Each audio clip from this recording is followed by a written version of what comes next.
The beginning of the story एक प्यारी सी लड़की के बारे में है जो 10 साल की थी। उसके सिर पर सिंग और विंग्स थे। इस लड़की का नाम मेलेफिसेंट था। वो एक फेरी थी और एक मिस्टीरियस जंगल में रहती थी। यहाँ पूरा जंगल मैजिक से भरा हुआ था। मेलेफिसेंट ने आज तक बाहर की दुनिया नहीं देखी थी। उसके लिए वही जंगल सबसे प्यारी दुनिया थी और उसने कभी नॉर्मल इंसान भी नहीं देखे थे। ये अनजान लड़की अपने जंगल में बहुत खुश रहती थी। उस जंगल में इंसानों के अलावा बहुत अजीब और प्यारे क्रीचर्स भी रहते थे। एक दिन मेलेफिसेंट अपने जंगल में कहीं जा रही होती है, तभी उससे एक छोटा लड़का दिखता है जो उसी की एज का होता है। मेलेफिसेंट उससे पूछती है कि वो कौन है और यहाँ क्या कर रहा है। वो छोटा लड़का मेलेफिसेंट को बताता है कि वो पास के किंगडम में रहता है और यहाँ उसे एक डायमंड मिला था जो उसने उठा लिया। मेलेफिसेंट उसे वो डायमंड मांग लेती है। उसके बाद वो उससे कहती है, चलो मैं तुम्हें तुम्हारे किंगडम तक छोड़ देती हूँ। तब वो लड़का कहता है, ठीक है मैं चला जाऊंगा, लेकिन क्या तुम मेरी फ्रेंड बनोगी? और अगर मैं दोबारा इस जंगल में ना आया तो क्या हम साथ खेलेंगे? तब मेलेफिसेंट कहती है, ये एक मैजिकल जंगल है, इसलिए तुम्हारा यहाँ आना सही नहीं है, लेकिन हम इसके बारे में सोचेंगे। अब जाने से पहले दोनों हैंडशेक करते हैं। तभी मेलेफिसेंट को करंट जैसा फील होता है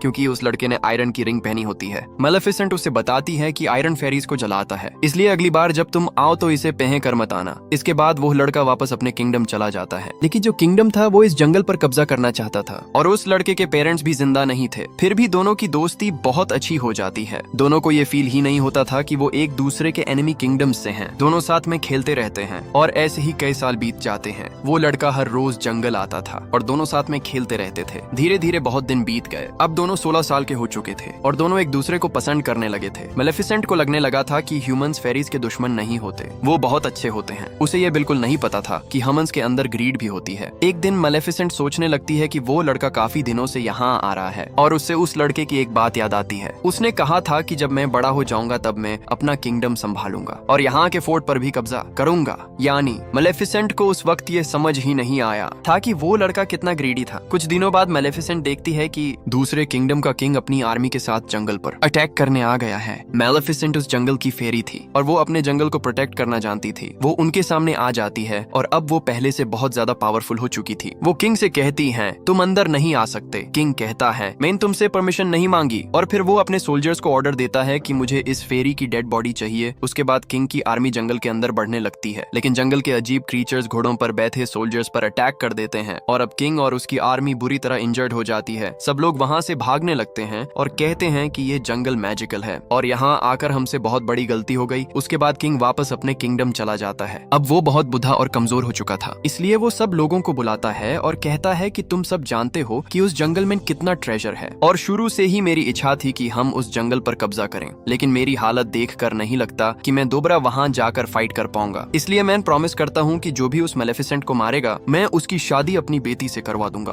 तभी उन लोगों में से एक लड़का सामने आता है और कहता है, मैं जाऊंगा। और ये वही लड़का था जो बचपन में मेलेफिसेंट के साथ जंगल में खेलता था। इसका नाम स्टीवन था। उसके बाद स्टीवन कई सालों बाद मेलेफिसेंट से मिलने जंगल जाता है। मिलते ही मेलेफिसेंट उसे पूछती है, तुम इतने सालों तक कहाँ थे? तुम्हें हमारी फ्रेंडशिप की बिल्कुल याद नहीं आई? तब स्टीवन कहता है, मुझे माफ कर दो, मुझे किंग के बहुत सारे काम थे, लेकिन मैंने तुम्हें आज तक नहीं भुलाया और आज भी मैं तुम्हें ये बताने आया हूँ कि मेरे किंगडम का किंग तुम्हें मारना चाहता है, इसलिए मैं तुम्हारी प्रोटेक्शन के लिए आया हूँ। और दोनों एक दूसरे से बातें करने लगते हैं। मेलेफिसेंट उससे कहती है कि मैं तुम्हें माफ करती हूँ। यहाँ उसे बिल्कुल भी अंदाजा नहीं था कि हमन्स कितने बुरे हो सकते हैं और ये कहकर वो उस पर ट्रस्ट कर लेती है। लेकिन स्टीफन बहुत ग्रीडी इंसान था। वो पानी में ड्रग मिला देता है और जैसे ही मेलेफिसेंट वो पानी पीती है वो बेहोश हो जाती है। उसके बाद स्टीफन नाइफ से उसे मारने की कोशिश करता है, लेकिन वो इसमें फेल हो जाता है। अगली सुबह जब मेलेफिसेंट की आंख खुलती है तो वो देखती है कि उसके विंग्स नहीं है। उसकी पीठ पर बहुत गहरे घाव होते हैं। ये देखकर उससे अपनी आंखों पर यकीन नहीं होता और वो दाढ़ से जोर जोर से चिल्लाने लगती है क्योंकि अब वो पहले जैसी फेरी नहीं रही थी।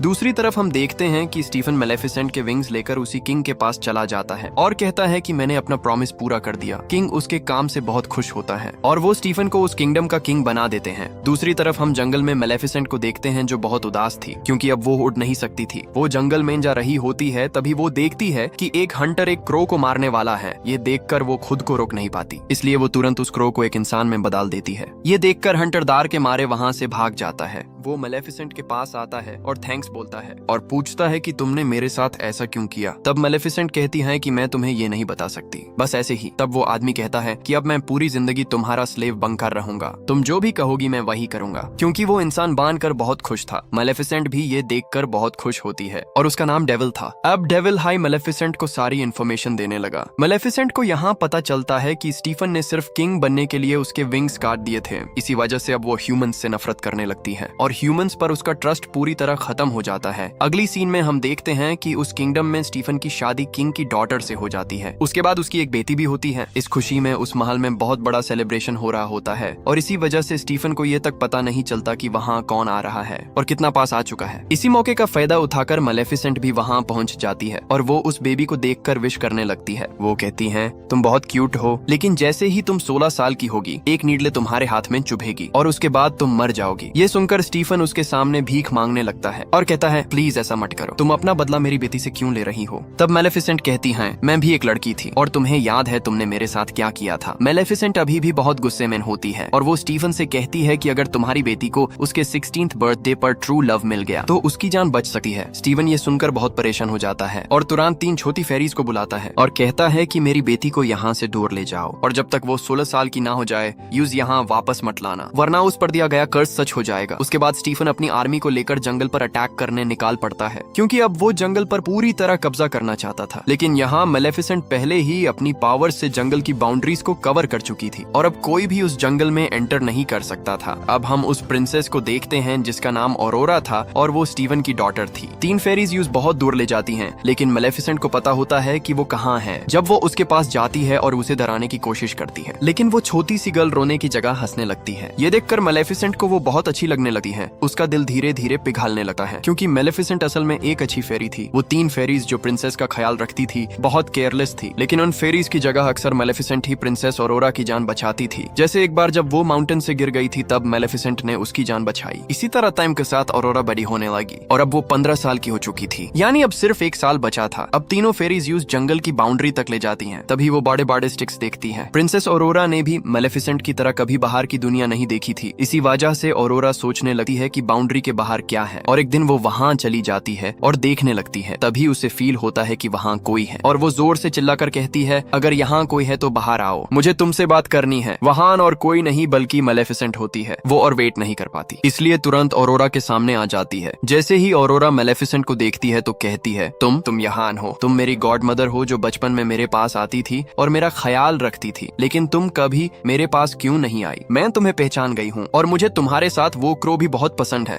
उसकी ये बातें सुनकर मेलेफिसेंट के चेहरे पर स्माइल आ जाती है क्योंकि वो एक बहुत अच्छी फेरी थी और अब वो ऑरोरा से प्यार करने लगती है और अब वो नहीं चाहती थी कि उसने जो कर से दिया था वो सच हो। अब दोनों साथ में रहने लगते हैं। उमा और बेटी की तरह एक दूसरे का ख्याल रखते थे। एक दिन जब प्रिंसेस ऑरोरा सो रही होती है तब मेलेफिसेंट उसके पास आती है और उस कर्ज को वापस लेने की कोशिश करती है, लेकिन अब यूज पता चलता है कि इतने साल पहले दिया गया कर्ज अब वापस नहीं लिया जा सकता और ये बात मेलेफिसेंट को बहुत परेशान कर देती है क्योंकि ऑरोरा का 16th बर्थडे बहुत पास आ चुका था। इसलिए अब वो प्रे करने लगती है कि जल्दी से ऑरोरा को उसका ट्रू लव मिल जाए ताकि उसका कर्ज रिवर्स हो सके। सुबह हम देखते हैं कि मेलेफिसेंट और ऑरोरा जंगल में बातें कर रहे होते हैं। प्रिंसेस ऑरोरा मेलेफिसेंट से पूछती हैं तुम्हारे विंग्स कहाँ हैं? यहाँ सब फेरीज के पास विंग्स हैं लेकिन तुम्हारे पास नहीं। ये सुनकर मेलेफिसेंट कहती है मेरे पास भी विंग्स हुआ करते थे, लेकिन किसी ने वो मुझसे छीन लिए। जिसने मेरे विंग्स लिए थे मैं उसके साथ बहुत खुश थी। मैं आसमान में बहुत ऊंचा उड़ा करती थी और मुझे उन विंग्स की बहुत याद आती है। ये कहते हुए वो बहुत इमोशनल हो जाती है। तब प्रिंसेस ऑरोरा यू से शांत करते हुए कहती है तुम टेंशन मत लो, कल मेरा 16th बर्थडे है और मैं उन 3 फेरीज से परमिशन ले लूंगी जो मेरा ख्याल रखती हैं। उसके बाद मैं तुम्हारे साथ रहने आ जाऊंगी।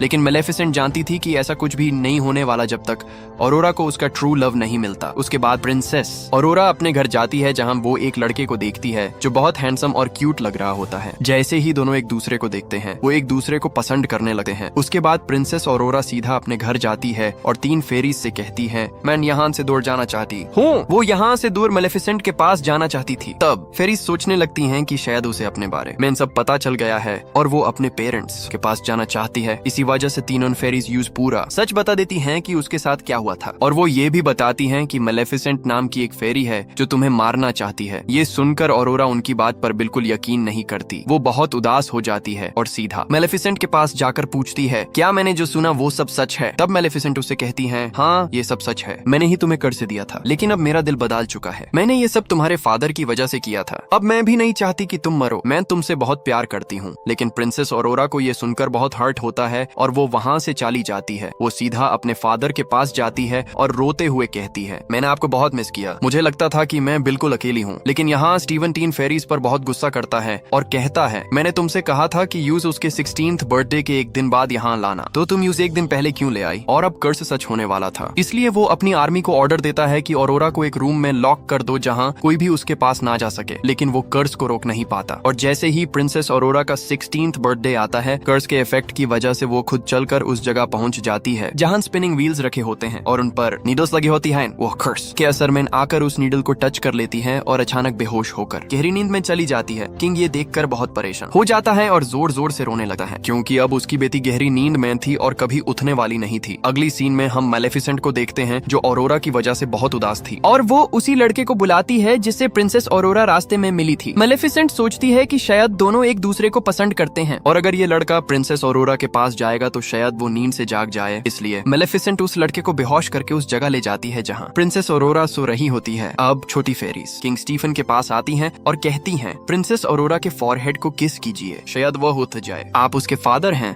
और आप उससे प्यार करते हैं, हो सकता है आप ही उसके ट्रू लव हो। तब स्टीफन गुस्से में कहता है, नहीं, मैं कभी किसी का ट्रू लव नहीं हो सकता। मैंने मैलेफिसेंट को धोखा दिया था और इसी वजह से मेरी बेटी के साथ ये सब हो रहा है। और अब जब मैलेफिसेंट वहां आती है तब वो लड़का प्रिंसेस ऑरोरा के पास जाकर यूज देखता है, लेकिन फिर भी प्रिंसेस ऑरोरा नहीं होती। मैलेफिसेंट को समझ आ जाता है कि ये उसका ट्रू लव नहीं है और वो बहुत ज्यादा रोने लगती है। अब उसे अपनी गलतियों का एहसास होने लगता है और वो ऑरोरा से कहती है, मैं तुम्हें बहुत मिस करूंगी, मैं तुम्हारी स्माइल को बहुत मिस करूंगी। ये कहकर मैलेफिसेंट उसके फॉरहेड को किस करती है और वहां से जाने लगती है। लेकिन तभी पीछे से एक आवाज आती है, तुम कहाँ जा रही हो? और यह आवाज प्रिंसेस ऑरोरा की होती है। उसका ट्रू लव कोई और नहीं बल्कि मैलेफिसेंट थी, क्योंकि वो उसे दिल से प्यार करती थी। प्रिंसेस ऑरोरा मैलेफिसेंट से कहती है, मैं तुम्हारे साथ जंगल चलूंगी। उसके बाद मैलेफिसेंट उसे अपने साथ ले जाती है, लेकिन तभी स्टीफन के सोल्जर्स उस पर एक नेट डाल देते हैं। वो एक आयरन नेट होता है जो फेरीज को जाला सकता था। यहाँ सारे सोल्जर्स मिलकर मैलेफिसेंट को बहुत बुरी तरह मारने लगते हैं। गुस्से में मैलेफिसेंट अपने क्रो को ड्रैगन में बदल देती है और जैसे ही वो ड्रैगन बनता है वो फायर करना शुरू कर देता है और सारे सोल्जर्स को जाला कर राख कर देता है। उसके बाद मैलेफिसेंट फ्री हो जाती है, लेकिन तभी किंग स्टीफन अपने लोगों के साथ आता है। उसने अपने बॉडी पर आयरन का शील्ड पहना होता है ताकि वो मैलेफिसेंट को हमेशा के लिए मार सके। दूसरी तरफ प्रिंसेस ऑरोरा मैलेफिसेंट के विंग्स को देखती है जो काट कर रखे गए थे और अब वो उनकी तरफ बढ़ने लगती है। ऐसा लगता है जैसे विंग्स को भी पता चल गया हो कि मैलेफिसेंट यानी उनकी ओनर वापस आ गई है। उसके बाद प्रिंसेस ऑरोरा उन विंग्स को फ्री कर देती है और वो तुरंत उड़कर मैलेफिसेंट के पास चले जाते हैं। मैलेफिसेंट अब दोबारा उड़ने के लिए रेडी हो चुकी थी। वो स्टीफन को पकड़कर आसमान में ले जाती है। स्टीफन उस पर अटैक करने लगता है जिससे दोनों नीचे गिरने लगते हैं। स्टीफन मैलेफिसेंट के पैर पकड़ लेता है ताकि वो उड़ ना सके, लेकिन जैसे ही दोनों जमीन के पास पहुंचते हैं मैलेफिसेंट अपने विंग्स खोल लेती है और उड़ जाती है। लेकिन इसी वजह से स्टीफन जमीन पर गिर जाता है और उसकी डेथ हो जाती है। यानी अब ये ग्रीडी आदमी इस दुनिया में नहीं रहा। अगली सुबह हम देखते हैं कि मैलेफिसेंट जंगल के आसपास लगाई गई सारी बाउंड्रीज हटा देती है। वहां फिर से फ्लावर्स खिलने लगते हैं और जंगल के सारे लोग खुशी से रहने लगते हैं। उसके बाद मैलेफिसेंट प्रिंसेस ऑरोरा से कहती है, आज से तुम इस जंगल की क्वीन हो। इस तरह किंगडम और जंगल दोनों एक हो जाते हैं और सब लोग खुशी खुशी रहने लगते हैं।